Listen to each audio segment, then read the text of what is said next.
Hey guys, Jamie with PC Monkey here. I'm bringing you another do-it-yourself computer repair video today. In this video, I'm going to show you how to fix the problem of your battery not charging. Now don't confuse this with your computer not turning on.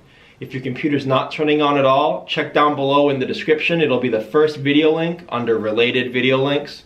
That'll be a computer not turning on fixed video. This video is specifically for if your computer's working and it boots up to Windows and you can use it. But either you can see your battery is not charging or you're getting an error of some kind like battery not detected, 0% plugged in, not charging it, any error like that. So in this video, I'm going to take you through the whole range of troubleshooting steps that I would do, software fixes, hardware fixes, anything that we can figure out to find out what's causing this. Keep in mind through this video, if you have any questions or comments, check out the frequently asked questions below in the description.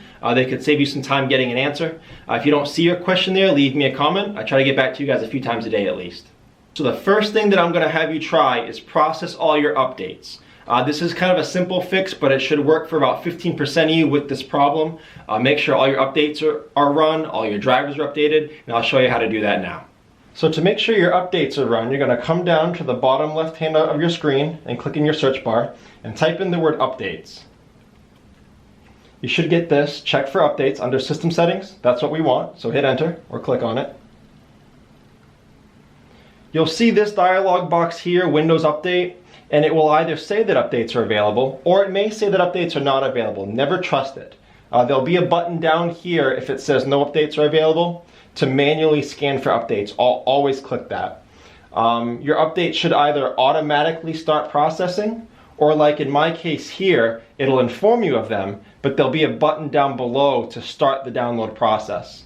If you have a lot of updates, you may need to scroll down. I only have 3. So this is what you would want to do. So I'm going to come down here and click download to manually get this process started. But again, a lot of you may have it automatically start. And then there's other updates down here to download and install. So scan down through here, make sure you download anything that needs to be downloaded, update anything that needs to be updated, and that'll get your updates going. Keep in mind when you're doing these updates, they may take a long time depending on how many you have. Again, I only had 3 as you saw, but there were some computers that have a lot of updates. So this may take a while. Make sure your computer's plugged in when you're doing this. You don't want your computer to turn off while it's in the middle of an update. Also keep in mind it may prompt you at various times during the update. Sometimes it'll prompt you to restart the computer. Or sometimes when you keep an eye on it, they'll say pending restart. Or if your updates just get sluggish or they're not updating anymore, try restarting your computer. It's always a good idea to restart, come back in the way that you saw, search for updates in the search bar, open the window back up, and get your updates all installed. Now again, that'll work for about 15% of you. If that doesn't solve your problem and your battery's still not charging or you're getting a battery not charging error still, we're going to show you step number 2.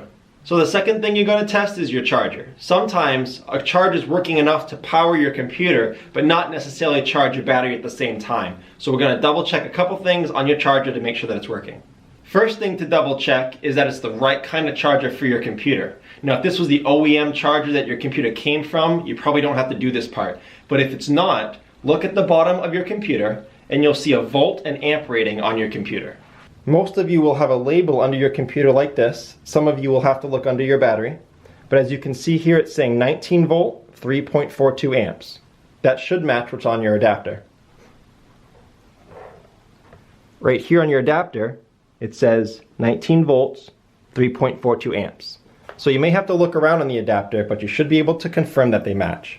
So I get a lot of questions from people whether the volt and amp rating have to be exact to what the computer asks for, or if there's any variance in what it can be. General rule of thumb is this: if the volt of your adapter is higher than on your computer, you have risk damaging your computer. If the volt rating of your adapter is lower than what the computer is asking for, you may not damage your computer, but it may not run at peak efficiency either. If the amp rating of your adapter is higher than what the computer is calling for, again, it may not damage your computer, but you may not be working at peak efficiency. If the amp rating is lower than what your computer is calling for, you don't risk damaging your computer, but you risk damaging your adapter. And again, an adapter that's damaged, there's always a possibility that it can damage your computer. So generally, that's the rule of thumb with whether it has to be exact or whether there can be some variance. So if you've confirmed that the charger is the correct one for your computer, Now we're going to test and see if the charger is actually working properly. To do that, I'm going to use a multimeter. Now it's a pretty simple tool. If you have one, you probably know how to use it. If you don't have one, they aren't that expensive. I think I got this one for not that much more than $20 US online.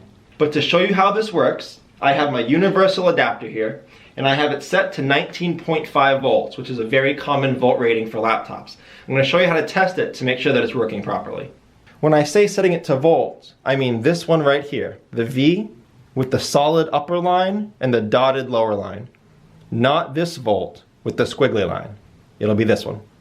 I'm then going to take the other end of my charger, carefully take off my probe covers, make sure that they don't touch. Now I'm going to put the black, or ground, on the outside of my charger casing. And just hold it right on the outside like that. Because that's not where the power is flowing through on the outside. Then I'm going to take my red probe and put it on the inside. And I'll zoom in and show you what I'm doing. So there's my multimeter. Here's my adapter. Here's my adapter end that I'm going to test to make sure the right volt is coming out. And here are my two probes. So I'm going to take the black probe, or ground, hold it on the outside so it's touching the outside casing. And I'm going to take my power one and put it on the inside. As you can see, it's reading 20 volts on the multimeter, which is close enough to 19.5. But what you'll notice is that it's nice and steady. It's not dropping drastically or going up drastically. It's a steady 20 volts, which is a healthy charger.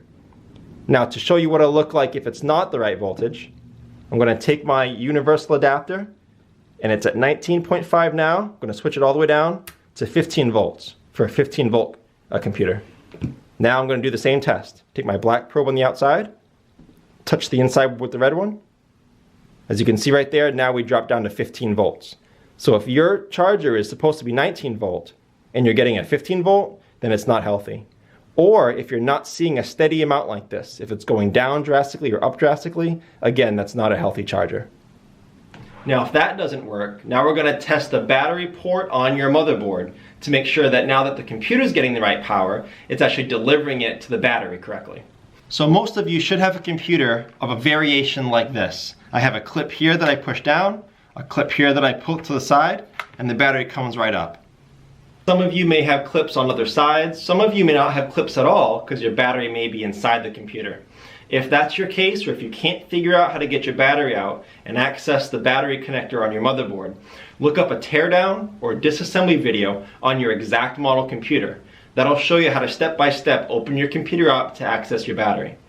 If you don't know how to find your model number, there'll be a video link below in the description under the related video links that show you how to find your model number on your computer. Now for this part of the test, your computer does need to be plugged in because we're going to test to see what voltage is coming out of those battery pins. Now on most repairs I do, I stress to not have your computer plugged in because there's risk of damaging your computer. So please keep in mind that there is a risk here if you do this wrong to damage your computer, and only proceed if you're comfortable with that risk. So this is your battery port, and here's my multimeter again, same setting as it was earlier. I'm going to take my ground and put it on one of the ground pins and start testing these pins. There's 3.3 volts steady. Move it over to the next pin, 3.25 steady. Next pin, 3.22 steady. So as you can see, live voltage is coming out of these pins. Your battery should be charging. So after all these tests, we confirmed everything is working. We've confirmed your updates are all through. The charger is the correct charger for the computer. It's working correctly. And we've confirmed that the motherboard is delivering power to the battery. If you're still getting these warnings, these errors, or if your battery's still not charging, it's most likely your battery. You should replace it. So if you need help finding a battery, leave me a comment below. I'll help you out. Keep in mind, a lot of batteries, they have a part number or a model number on it to help you find it. They also have their own volt rating and amp rating that they need to be as well. Also in my shop, I'm fully aware that generic batteries are much cheaper than OEM brand name batteries. However, in my experience, only 50% of them work. Now I still buy them because they're cheaper, and for me it's worth returning 50% and getting more in. But for you, since you don't buy in bulk, it may not be worth it. So keep in mind that if you do go with a generic battery, it may not work right away. You may need to replace it with an OEM. So if you have any questions or comments, anything you need clarification on, check out the frequently asked questions below in the description. It may save you some time getting an answer. I update those all the time. If you don't see your question there, leave me a comment. I will get back to you guys a few times a day at least. So please like and share if this video helped you out, and please subscribe if you enjoy do-it-yourself computer work. Thanks for watching, guys.